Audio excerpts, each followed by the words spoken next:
Deus é sempre bom, Deus é sempre bom. Estou muito feliz por estar mais um dia perante Deus. Sabe, irmãos, quando a graça dele nos alcança, nós aprendemos que a gratidão ela vem em primeiro lugar na nossa vida. Quando a graça dele nos alcança, nós aprendemos que a gratidão é em primeiro lugar na nossa vida. Deus ministrou uma palavra extremamente poderosa no meu coração essa semana. E eu estava orando e Deus me fez passar pela trajetória de alguns homens e algumas mulheres da Bíblia. E eu estava buscando de Deus uma palavra e Ele me entregou uma palavra no sentido de que nós precisamos entender o processo da salvação que está acontecendo em nós. O processo que nós estamos passando faz parte do projeto de Deus para nós. Talvez algumas coisas que nós vivemos, nós plantamos, mas tudo faz parte do processo dele em nós. Amém? E o tema dessa ministração é do lixo ao luxo, de escravo ao rei. Do lixo ao luxo, de escravo a rei. Abra sua Bíblia em Gênesis 41. Irmãos, eu fui ministrado poderosamente. Essa semana, assim, eu fui massacrado pelo Espírito de Deus. Gênesis 41, verso 40. Gênesis 41, verso 40.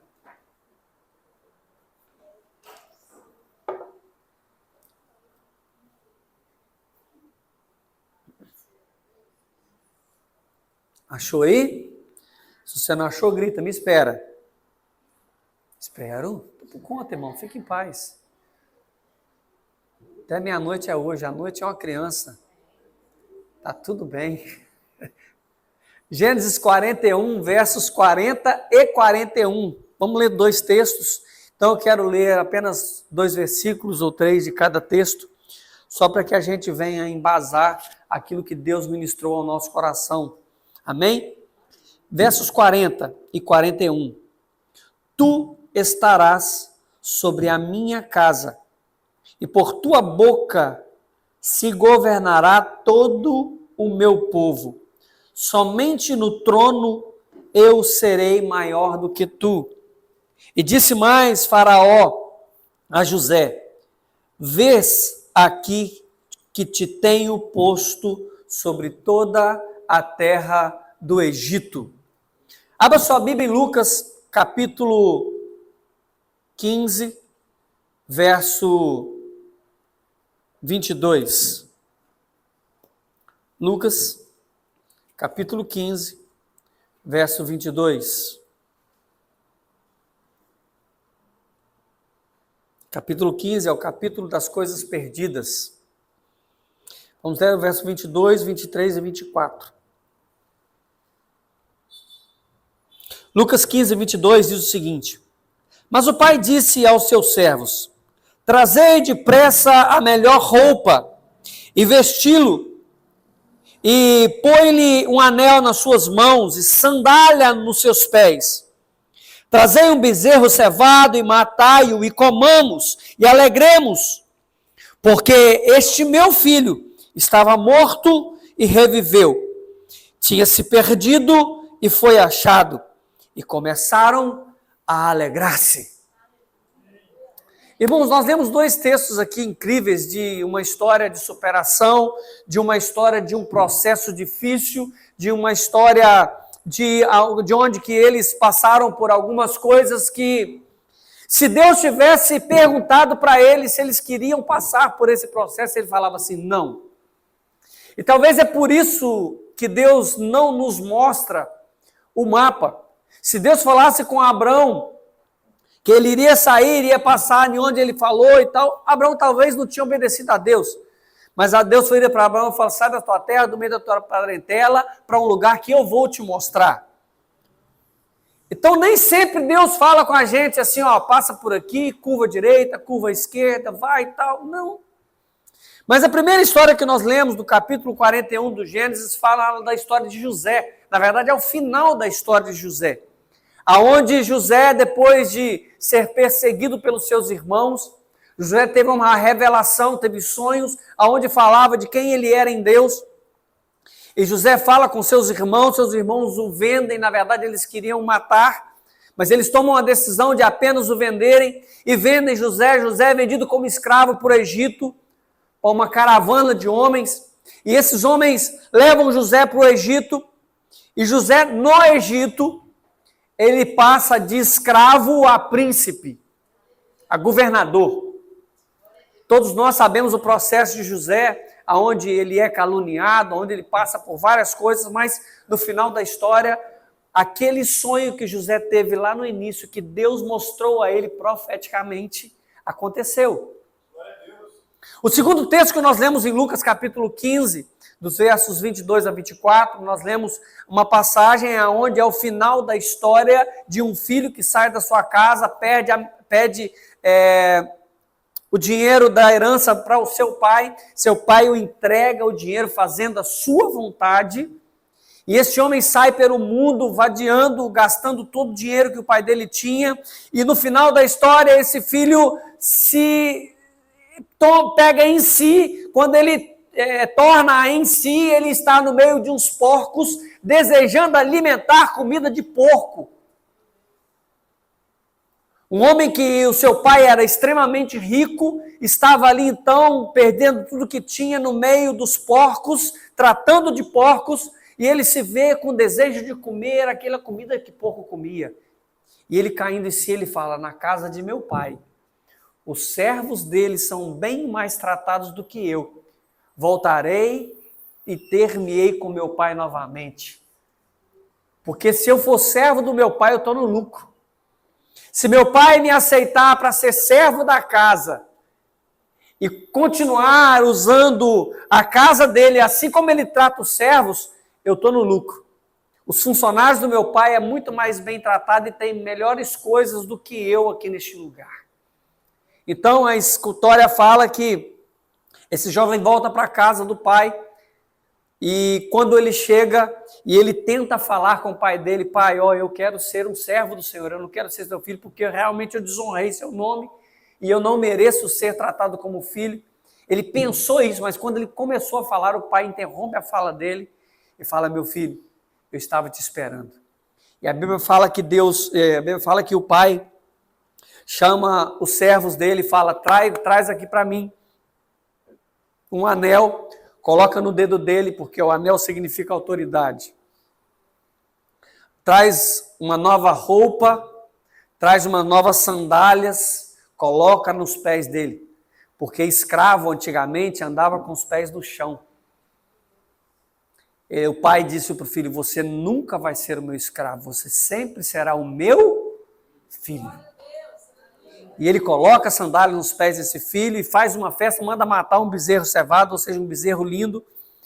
E esse filho se torna novamente um filho querido de um pai apaixonado.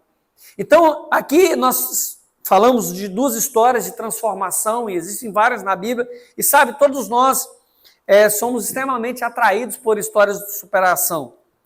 Pessoas que em circunstâncias difíceis conseguem vencer na vida. Eu, particularmente, acho incrível documentário de homens que, nos dias de hoje, história de homens que saíram da extrema pobreza e hoje são multimilionários. Eu acho incrível isso é muito lindo. E eu sempre falo que a maior graça de ser um pastor de igreja local, a maior graça de ser um pastor de igreja local é você ver as pessoas crescerem. Sabe, eu lembro quando eu era criança, meu pai lançou um dia, falou para a igreja, grande parte da igreja pagava aluguel, e falou assim: irmãos, no final do ano eu não quero ninguém da igreja pagando aluguel. Irmãos, Deus abriu a porta e todo mundo estava com a sua casa paga. Eu falei assim: meu Deus! E literalmente milagres aconteceram. Então nós precisamos entender que essas histórias, essas narrativas de crescimento, de passo de fé, são incríveis. Só que no reino espiritual é da mesma maneira. No reino espiritual é da mesma maneira. Deus nos tira do pecado, do lixo, e nos transporta para o luxo da graça dele. O luxo, irmãos, a graça de Deus é algo surreal. Essa graça que nos alcança, ela nos faz uma transformação, e a transformação é de dentro para fora. Sabe, essas histórias de transformação de um homem, de uma mulher, que pega a nossa identidade, muda a nossa identidade. É incrível você ver o antes e o depois de um homem e de uma mulher que saiu do lixo do pecado e foi transformado pela graça de Deus. Então nós falamos aqui de José, Davi é uma história de superação incrível de um homem que era filho bastardo e se tornou rei de Israel, o rei mais falado no mundo. Esther, que era uma mulher órfã, uma moça órfã, que não tinha pai, era cuidada pelo seu tio. A graça de Deus alcança aquela mulher de forma sobrenatural, que ela se torna rainha. Então, assim, e o filho pródigo, que nós acabamos de ler, que perdeu tudo que tinha e o pai volta e abraça aquele filho. Então, nós precisamos entender que o Deus que nós servimos, ele nos amou no projeto.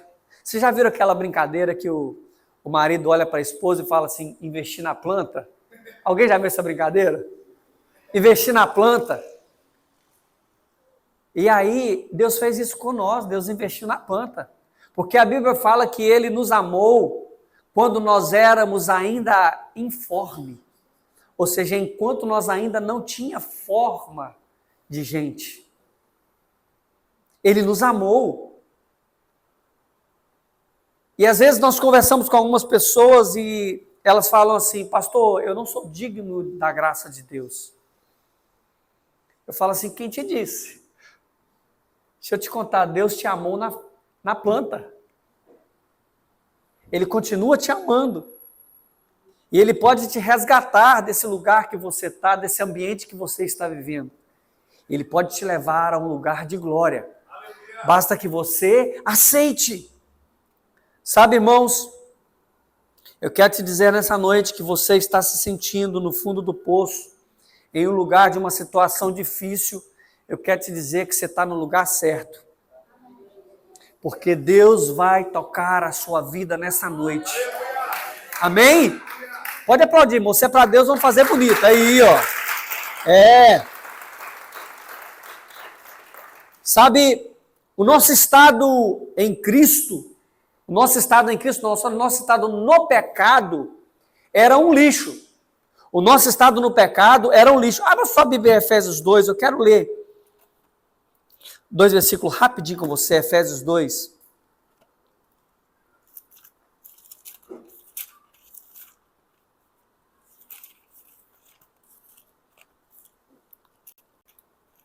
Efésios 2, olha o que diz.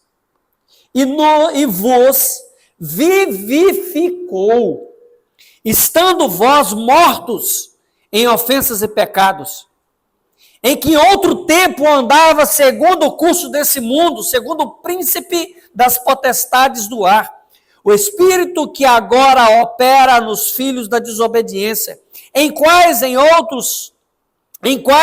todos nós também andávamos nos desejos da nossa carne, fazendo a vontade da nossa carne e dos pensamentos, e éramos por natureza filhos da ira, com outros também. Mas Deus, que é riquíssimo em misericórdia, pelo seu muito amor, nos amou, estando nós ainda mortos em nossas ofensas, nos vivificou juntamente com Cristo, e pela graça somos salvos.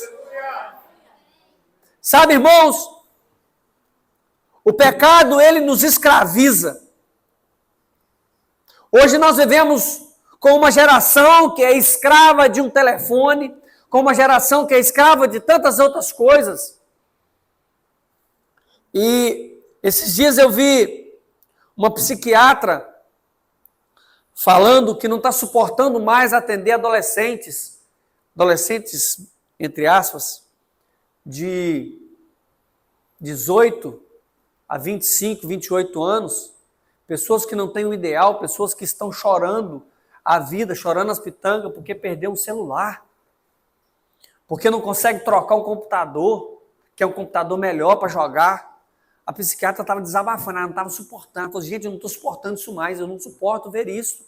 Pessoas fracas que se rendem a coisas tão simples. Nós precisamos entender que o pecado ele tem o poder de nos fazer escravo. Mas ao mesmo tempo nós precisamos entender que o Deus que nós servimos, ele tem o poder de nos fazer livres. João 8,34 diz que todo aquele que comete pecado é escravo do pecado. E o comete aqui está no gerúndio, ou seja, vive cometendo pecado, ele é escravo do pecado. E essa escravidão, ela pode não ser visível aos nossos olhos, mas no mundo espiritual ela é muito mais real do que qualquer coisa que nós vemos no mundo físico. E o domínio dessa escravidão que muitos de nós vivemos, ela é terrível. A escravidão, ela não nos dá o direito de caminhar, a escravidão, ela não nos dá o direito de ser quem nós somos. A escravidão, ela deturpa a nossa identidade. Qual que era a identidade de José? Governador. A identidade dele era governador. Mas aonde ele estava no processo? Na prisão, como escravo, preso, sofrendo. A identidade de Davi era o quê? Rei. Porém, por um tempo, ele estava cuidando das ovelhas do seu pai. Chegou a ir para uma caverna por causa de perseguição. Qual que era a identidade do chamado filho pródigo? Era um homem de governo. Mas ele estava no meio dos porcos, desejando comer as coisas dos porcos em extrema miséria. Nós precisamos entender que essa promessa enganosa do pecado arranca de nós a identidade que Deus plantou em nós. Presta atenção, a identidade que Deus plantou em nós, muitos de nós não estamos vivendo conforme essa identidade. E as promessas enganosas do pecado nos empurram para um vício, para um isolamento, para uma profunda dificuldade, para uma falta de paz, uma falta de propósito. Mas o texto de Efésios diz que Deus, que é riquíssimo em misericórdia, nos amou mesmo assim. Sabe, a vida de pecado, ela traz um estado de independência falsa.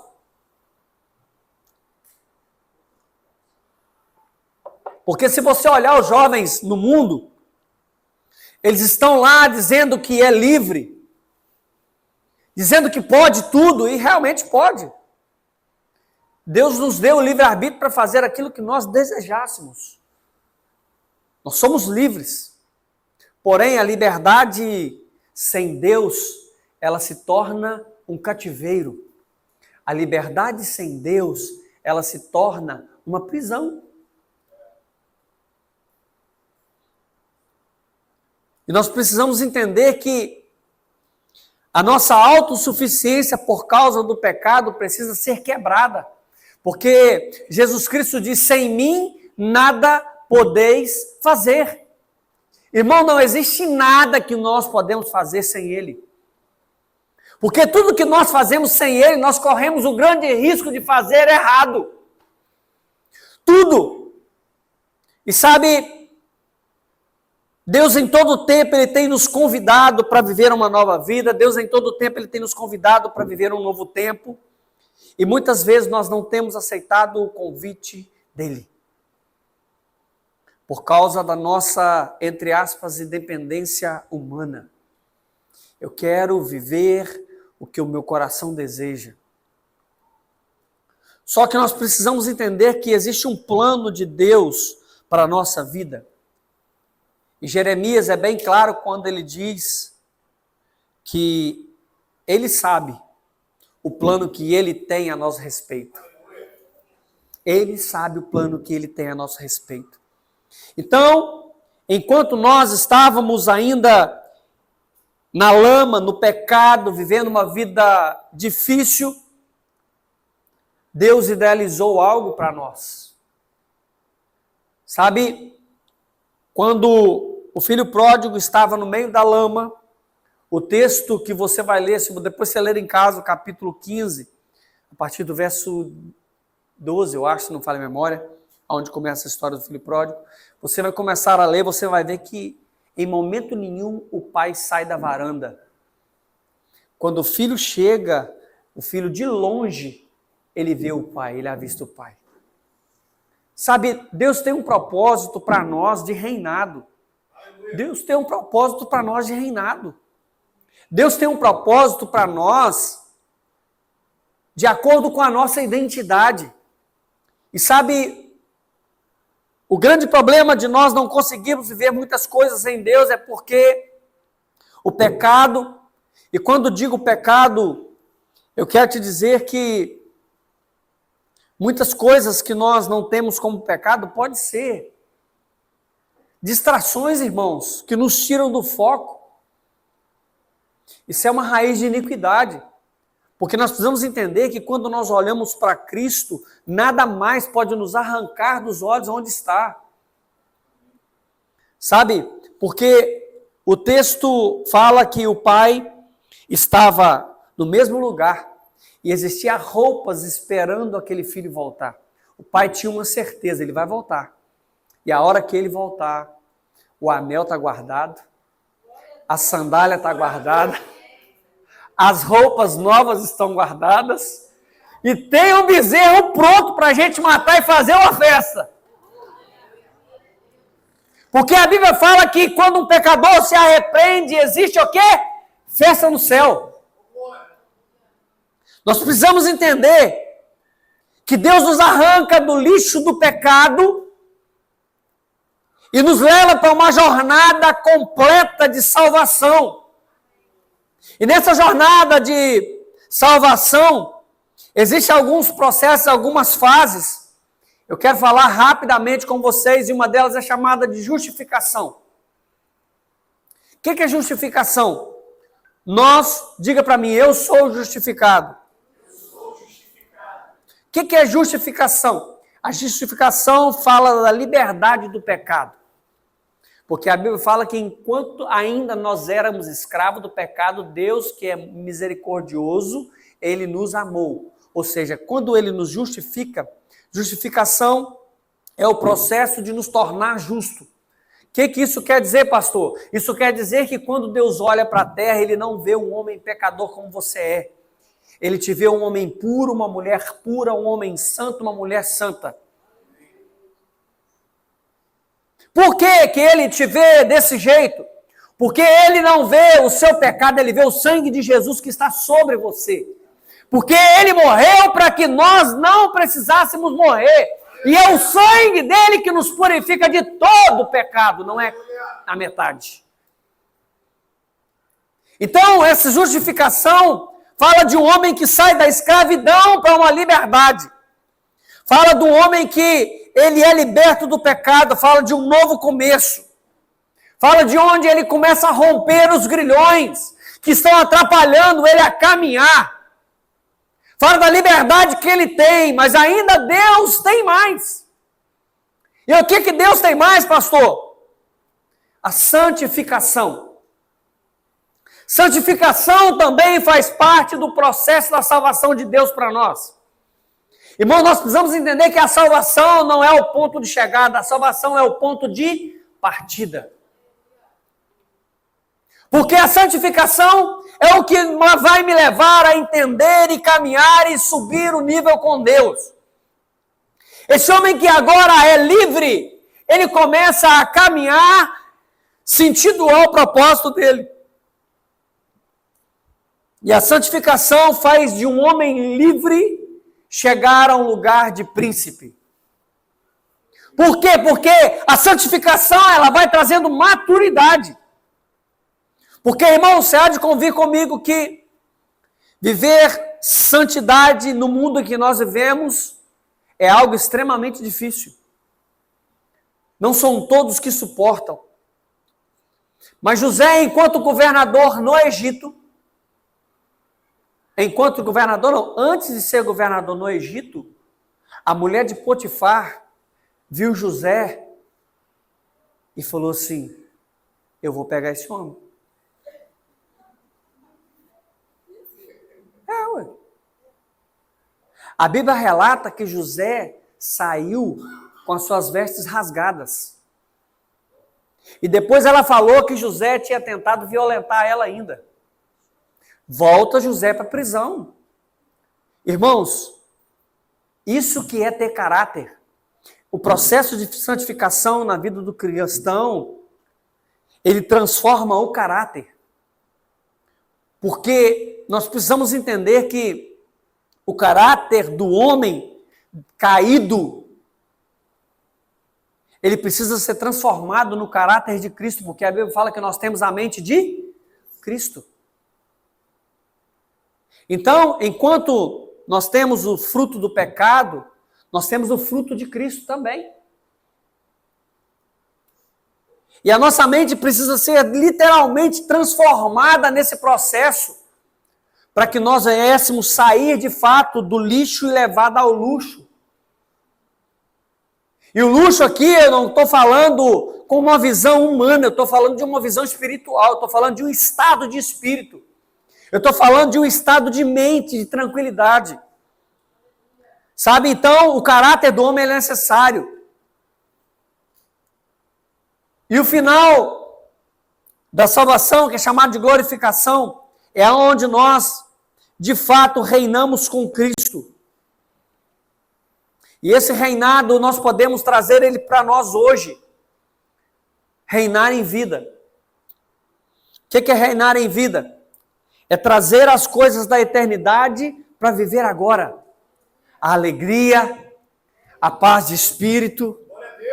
Irmão, não tem nada que paga a paz de espírito. Eu estou falando porque eu já vivi atribulado. Hoje tem poucas coisas que me tiram do sério. Sabe, não tem nada que paga a paz de espírito. Esse é o processo, faz parte do processo da salvação de Deus para nós.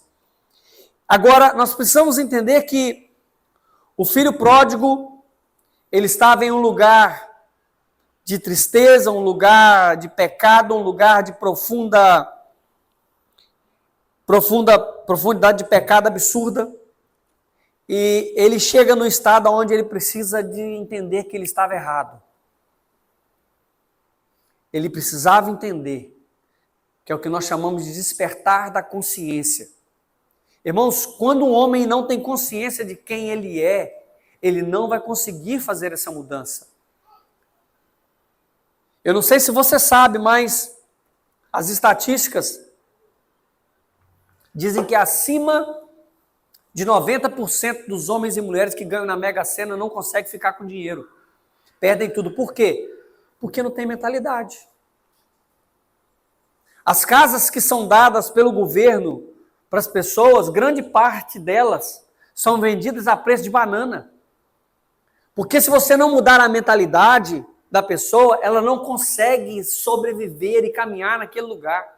E com a nossa vida com Deus não é diferente. Nós precisamos de entender que a nossa mentalidade ela precisa ser mudada todos os dias. Como que eu mudo a minha mentalidade, pastor? Vivendo uma vida de relacionamento com Deus. O filho pródigo, ele teve a consciência de que ele estava no meio dos porcos. Ele teve a consciência de que o estômago dele doeu. Ele falou, rapaz, eu estou com fome, e agora? O que eu faço? Quando ele caiu em si, ele estava desejando comer a comida de porco. Irmão, alguém que já viu, já foi numa pocilga? Alguém já foi? Pensa num trem fedido. A comida de porco é comida azeda. É comida que fica pensa só, no calor que nós estamos hoje, Você cozinha um feijão e deixa o feijão no sol 3 dias. Aquele feijão azedo. É aquilo que porco come. Que a comida fica ali nos baldes ali, eles vão jogando aos poucos. É coisa terrível. O mau cheiro que tem é algo terrível. Esse homem, quando ele caiu em si, ele falou assim, meu Deus, aonde que eu estou? E aí ele pensa consigo e fala, o meu pai tem coisas incríveis para mim, eu estou aqui, tratando de porcos e desejando comer a comida desse porco, e meu pai, os servos dele, tem coisa tão incrível e eu estou aqui. Sabe, nós precisamos entender e todos os dias buscar a Deus uma consciência de quem nós somos. Não importa o nosso estado, nós precisamos de ter a consciência de quem somos e de quem Deus é. Nós precisamos de ter uma consciência de onde nós estamos e aonde nós podemos chegar em Deus. Isso é o quê? Mudança de mentalidade. Mudança de mentalidade. E a Bíblia, ela traz isso para nós. A primeira coisa que nós precisamos fazer é arrepender. Você pensa só, um filho que tinha muito dinheiro, saiu fazendo festa com todo mundo, pagando festa para todo mundo, comeu todo o dinheiro do pai e ele se arrepende. Arrepende quando? Quando a barriga doeu. Glória a Deus. O filho fez o quê? Voltou para a casa do pai. Presta atenção. O pai sempre está pronto. Ele tem um anel porque você tem autoridade. Ele tem roupa porque você é rei e sacerdote. Ele tem sandálias porque pés de um escravo não pisa no chão. Pés de rei e de príncipe não pisa no chão. Nós precisamos entender que nesse processo de entendimento da nossa mente, do cair em si, nós precisamos de ser sinceros com Deus. Irmão, sinceridade é tudo na vida. Nós precisamos de ser sinceros. Deixa eu te falar. Às vezes as pessoas falam assim, pastor, como que eu oro? Eu falo assim, como que você conversa comigo? Do mesmo jeito que você conversa com Deus, filho. Pode ficar tranquilo, Deus vai te escutar do jeito que você falar. Pode ficar em paz. Você não precisa fazer oração bonita, não. Você precisa fazer uma oração verdadeira. Assim como a adoração precisa ser espiritual e verdadeira, a nossa conversa com Deus precisa de ser verdadeira. Nós precisamos de ser simples e verdadeiros.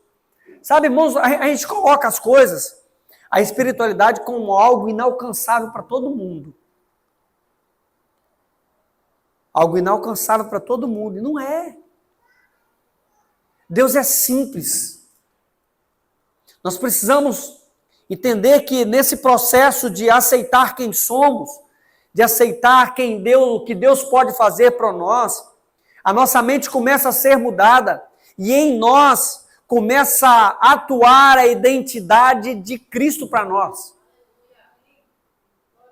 Quando nós caímos em si, quando nós entendemos quem nós somos, nós estamos dando mais um passo rumo à identidade que Deus tem para nós. Nós temos roupas novas, nós temos autoridade real. José, quando ele passava por uma prova, ele era aprovado, ele era o quê? Promovido. José foi jogado no poço. Ele estava condenado a quê? A morrer de fome. Porque ele não conseguia sair do poço, ele ia fazer o quê? Sem água, sem comida. Ia morrer de fome, irmão. Ser vendido como escravo para ele ali foi lucro. Concorda comigo? Para quem vai morrer, agora eu tenho comida, tá tudo bem. Só que ele não parou por aí. Ele caminhou mais. Ele entendeu que a identidade dele não era escrava, a identidade dele era a identidade de governo. E quando ele entendeu essa identidade, ele sabia quem ele era. Ele viveu a verdade absoluta que Deus tinha para ele. E ele começou a alcançar alguns lugares. E por onde José passava, a Bíblia relata que ele governava. Porque a identidade dele era o quê? Governador. José estava preso. Quem mandava no presídio? José. José estava preso e tinha a chave. Aí o dia que ele volta, um padeiro é chamado para o rei ele falou com o padeiro, se você tiver oportunidade, fala comigo vou te falar, porque você sabe da verdade que eu estou vivendo. Você sabe que eu não fiz nada de errado.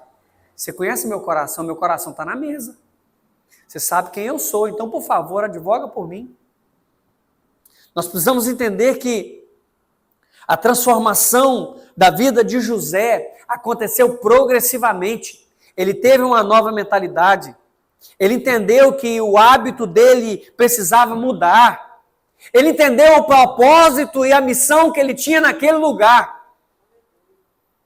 Essa transformação de escravo para príncipe precisa ter uma mudança de mentalidade, precisa de ter uma mudança de hábito e precisa de ter uma visão clara de propósito e missão.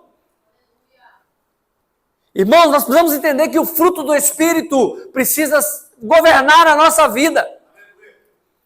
Porque é esse fruto do Espírito que vai mostrar quem nós somos em Cristo. Não os frutos da carne, os frutos do Espírito. Porque agora nós temos a mente de Cristo. Nós temos, diga eu tenho, a mente de Cristo.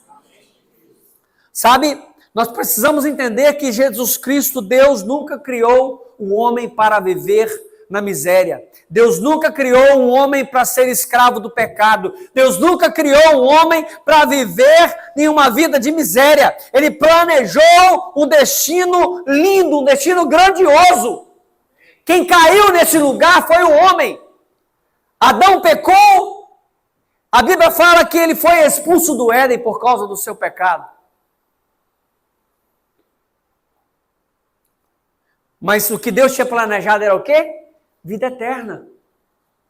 Sabe, nós precisamos entender que esse propósito de Deus em nossa vida continua de pé.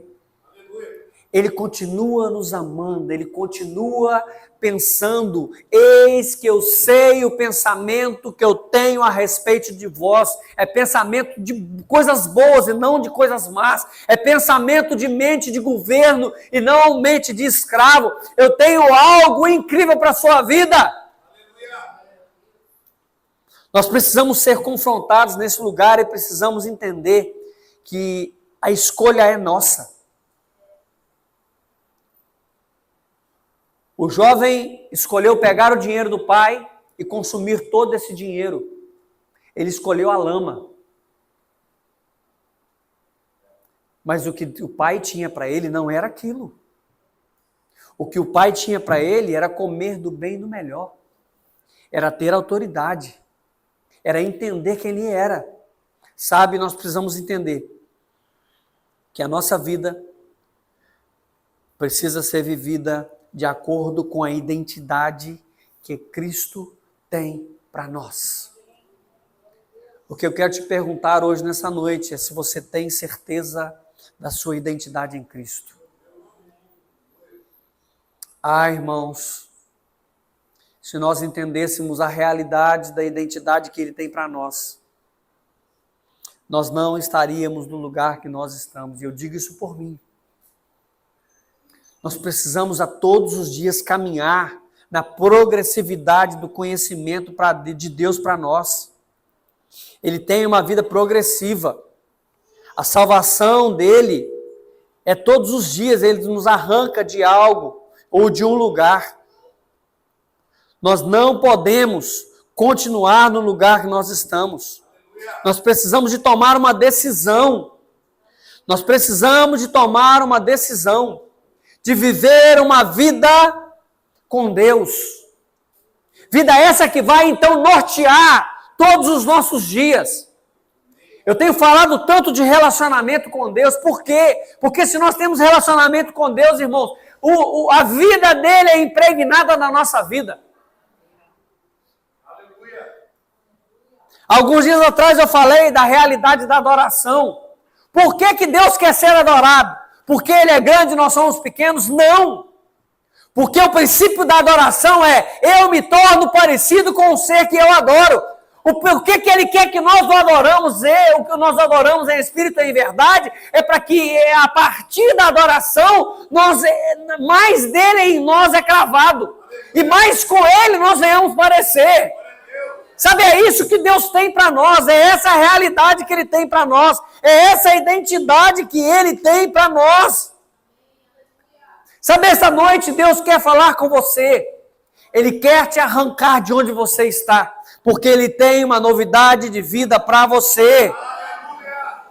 Você acredita que Ele tem uma novidade de vida para você? Diga comigo, eu acredito. Eu creio que Ele tem algo novo para mim. E eu estou pronto para receber esse algo novo. Aleluia! Aleluia!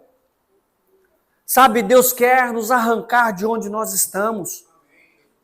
Não importa onde você está. Eu queria que você ficasse de pé. Eu gostaria de orar por você. Sabe, irmãos, nós temos vivido dias tão intensos. Lutas, batalhas intensas. Lutas e batalhas que aos poucos vai arrancando a identidade de Deus que está em nós. Sabe, quando nós entramos em uma luta, em uma batalha, nós nos cansamos, nós nos fadigamos, nós nos machucamos. Mas deixa eu te falar, o olhar de Deus para você continuou o mesmo.